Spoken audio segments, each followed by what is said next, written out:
Welcome to Includem, and a big round of applause for the last person.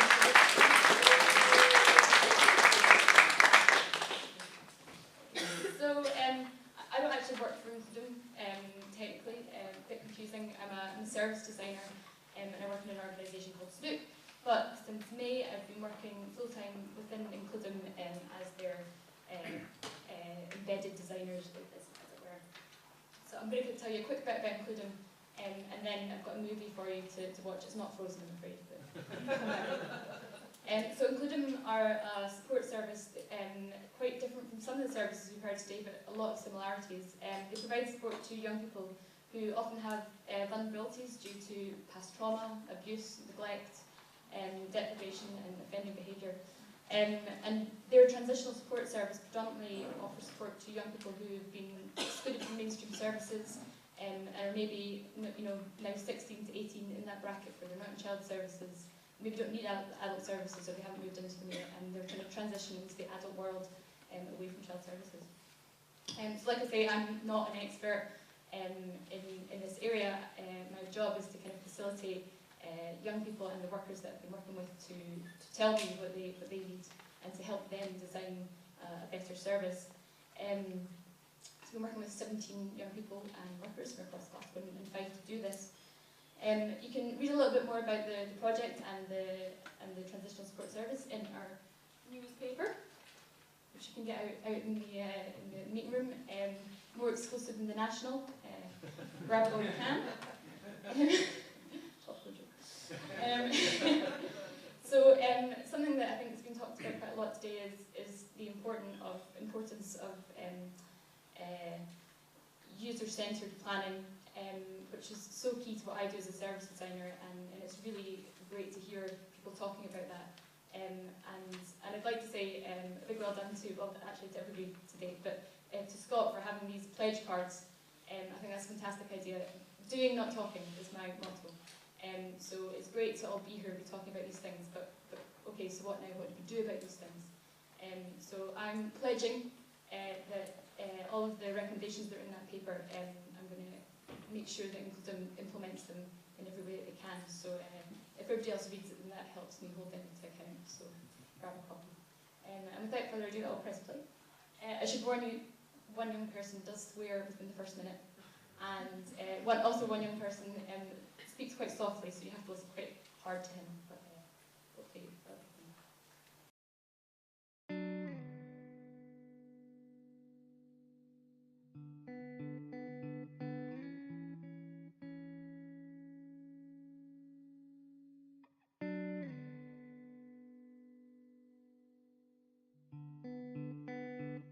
My typical day is woke up, took my wee brother to school, took my wee sister to nursery there, just get back and play the computer.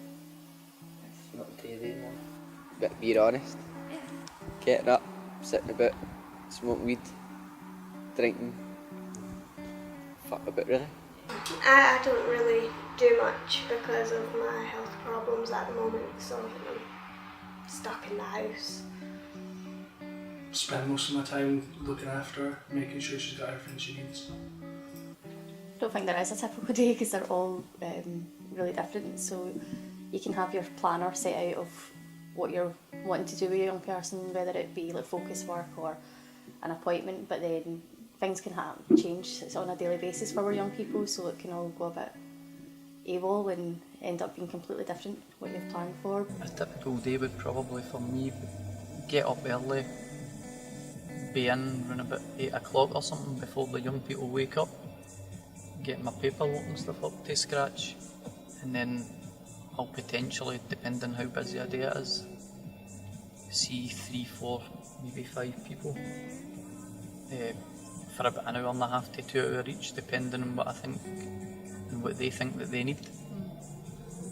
We'll have our kind of focus of work that what we're doing for that day in terms of kind of planning better life, appointments, basically just coming in, checking over what's in the diary for today, if anything's come through the helpline the night before that we need to respond to. But usually you have 3 or 4 contacts a day, and it's supporting young people, whatever needs that they need. So that's it.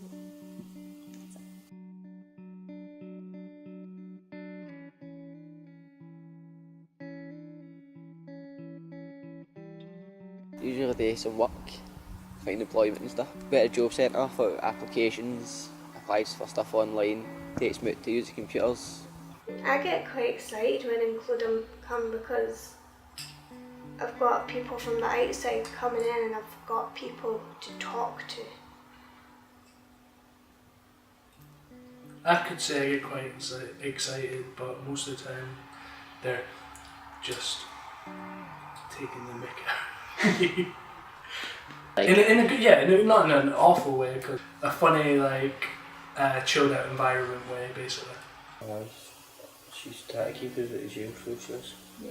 She's trying to keep us on the straight and narrow. Trying to get us open up for us.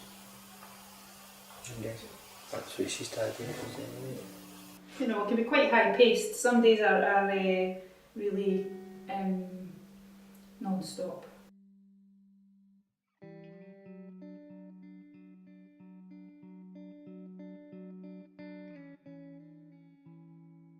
To transition between teenager to an adult, and what steps you need to take, what you need to actually look into before you fully become an adult. Not really sure. Too big a word for me. Family living to independent living. You would expect that to be the transition from into adulthood, you know, taking responsibility for more and more of your life, of areas of your life, you know, your finances, your home, your relationships. So it's changing the kind of what we expect of the young people and what they expect from us and where they're going in life. So transitional support is supposed to make the exit a bit better, reduce them off the support in a kind of measured way. That's probably quite a lot of it, but it's not just that, it's small transitions, you know, it doesn't have to be kind of physical things, it's things that the young people are experiencing, that they're working through,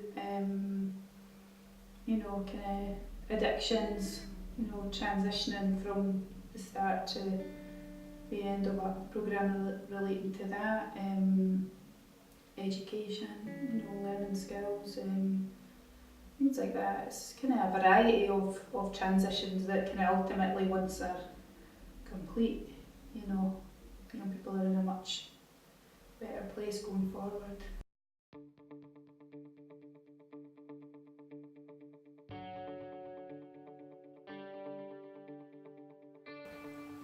For me, it's trying to get me back into work.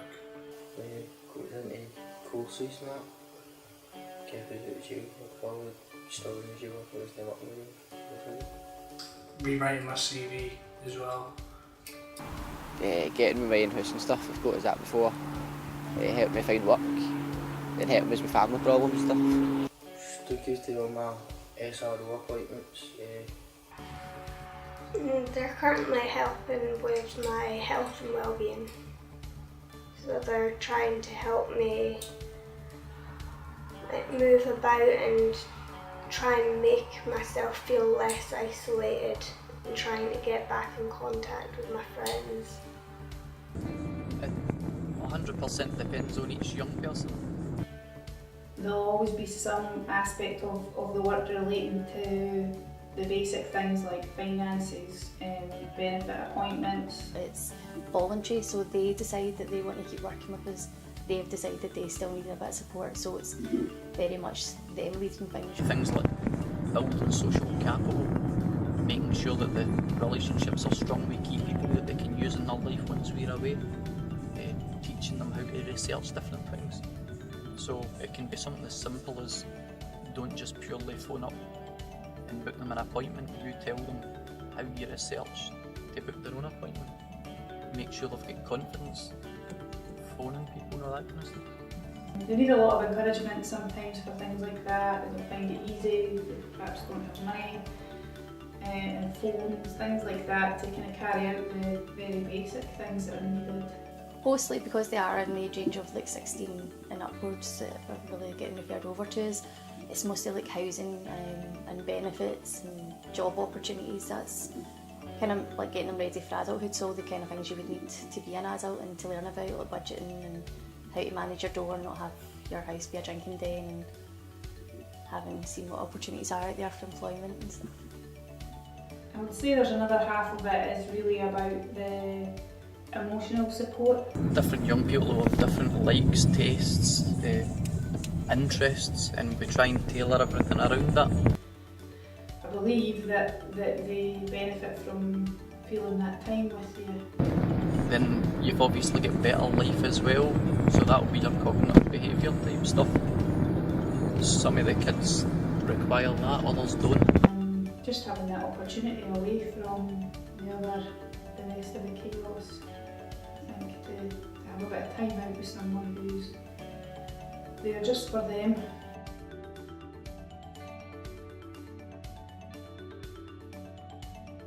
Life skills. The most important thing I want is to find a permanent job. Just with us open, that will be sorted. How to fill out application forms properly and stuff. There's a lot of work that we do mediating between him and his mum to keep him in the house. You know, there are the other sort of contacts at the time that you spend with them where all these things are done, but they still want to kind of meet with you and talk about relationships, talk about kind of general things in their life, and you know, feel that there's a bit of interest, you know, taken in them as well. And it's maybe not the most apparent thing to say when somebody asks them that question, but I think I genuinely know that that's something that young people appreciate. So as I say, I think there's a lot of stuff that the kids maybe they're either too embarrassed to suggest, or else they're not really 100% aware because it's not spelled out with them, this is what we're doing. I think it's more the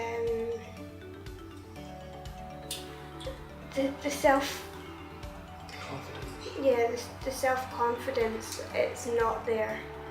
So Kathleen is trying to help with that. I think the most important thing is the relationships that they have with Includem. Will take a long time to build relationships and establish trust and honesty, and for them to be able to be honest with us about what's going on in their lives. So for me, I think that is the most important part, because if they're not being honest and transparent with us, then we're not able to help them in the way we should be.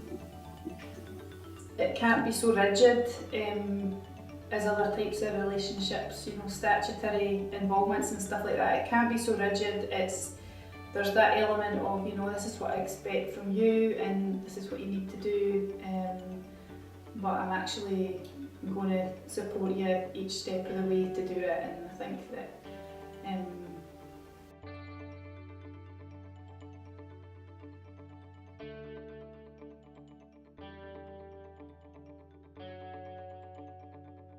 As soon as I find employment and stuff, it'll just start wearing off, and eventually it'll just be done.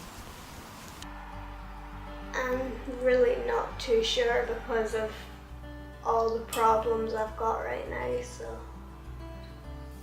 So that's all I need. That's all I need. But I don't think I'd like to know what happened when I was speaking up to me and all that, and I was in the jail. So she did. It was as if I'd really been away from her for 5 years. I don't know. That we could leave knowing that they know that we're going to be alright, that we're able to look after ourselves again. And knowing that we can get back in contact if we need to. Yeah. A wee bit sad, but I know I can always phone up again if I need help. I used to see her that much, man, then it's probably a weird one if I can't see her, not me. It's between happy and nervous. Probably trying to keep in contact with her, but I don't know how, if I'd be allowed that when we leave right now. there are different things. It really depends on the individual young person and you know the kind of the goals that they've set for themselves. I think for me, for a young person, it's about having all the right supports in place for them, that they are going to be in a good place, that they don't require Includem support, but maybe they've still got a housing officer or an addictions worker if they've got addictions, but they've still got other supports in place. They're not just left on their own. They're fairly settled where they're living, accommodation. They've got a decent kind of social life and social circle. They've go got some kind of long-term employment or training or education in place. And just that they generally, their well-being, they're quite happy and confident. And also that they know that if anything does go pear-shaped, that they can phone up Includem helpline and we'll be able to advise them from there on. And it's just making sure that they're in a good place and they seem to be managing okay, because I wouldn't want to leave them without, and then they're kind of ready to fail again. A young person being able to demonstrate and to show and with a bit of confidence behind it, you know, that they would know how to deal with that should it happen again. You know, we exit young people who are still having problems with addiction or, you know, whose tendencies are still, you know, not always perfectly stable, but the fact that they know where to go is what's important now. Sometimes the young people have decided that they want to exit and you kind of have a natural drift where they start missing contacts and then it just kind of comes to an end, and a lot of times that's because they don't really want to have to say goodbye, they don't want to have to deal with that.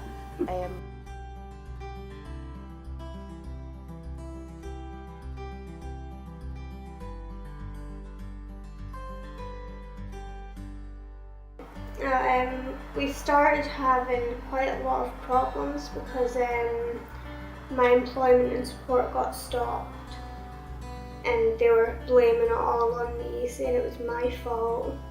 So my brothers, both of them, kept on telling me, you've got to phone Includem, see if you can get any help. But I kept on putting it off. And as Jim said, he felt that I was too proud to ask for help again. And then Breege got in contact with us, with meeting us in September, October, and she told us, phone them, you have to phone them. So that's when we decided, right, it's not just my brothers that are telling me to do it, it's other people telling me to do it as well. Let's do it. And we phoned them up and here we are now. If they hadn't have pushed us, I wouldn't have made the call. I think it was the fact that we'd already been on Includem, and a word you'd use, they'd already signed us off, they already felt that we were able to stand on our own 2 feet and work our way through life. And just like little problems that crop up and make you have to rethink everything. Yeah, so it was the exact same team, so we felt comfortable knowing that it'd be people that we'd already worked with that knew the problems we had and everything, rather than having to get introduced to a new team and have to speak over everything that's happened again.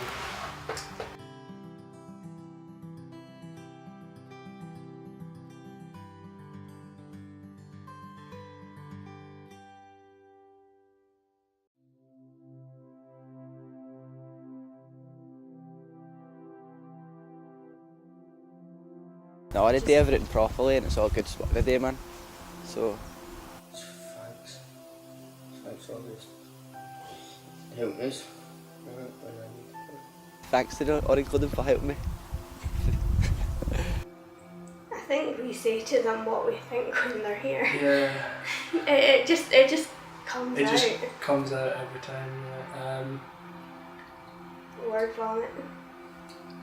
They tell you, a lot of them actually tell you that they appreciate you coming out or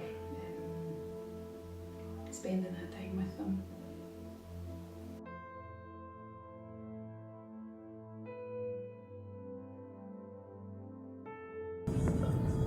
I think it's really to be responsible citizens that take part in society.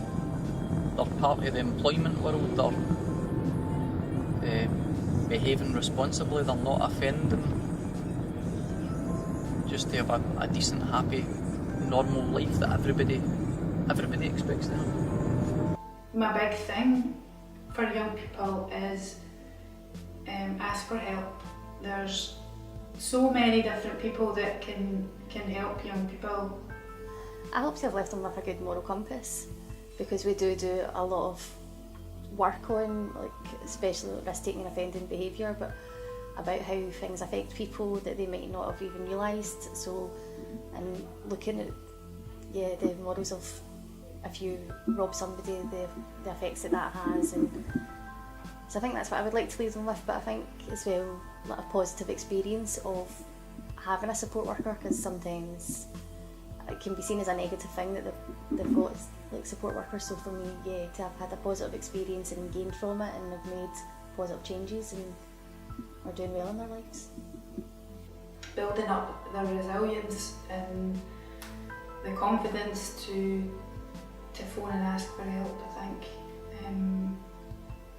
as they move on, and not struggle or suffer or lose the things that they've really worked hard to achieve in quite difficult circumstances. Just to have an average life, because everybody's the same and nobody's any different. Everybody should have the same expectations when they grow up.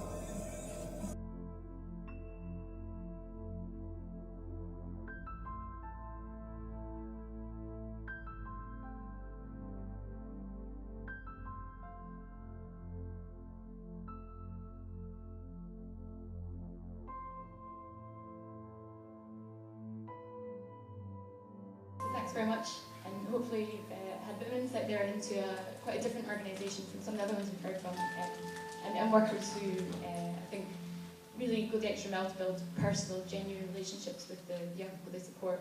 If you've got any questions, then myself and Catherine and Dave are not staying all evening, we are here for a little while maybe, so do grab a paper and come speak to us.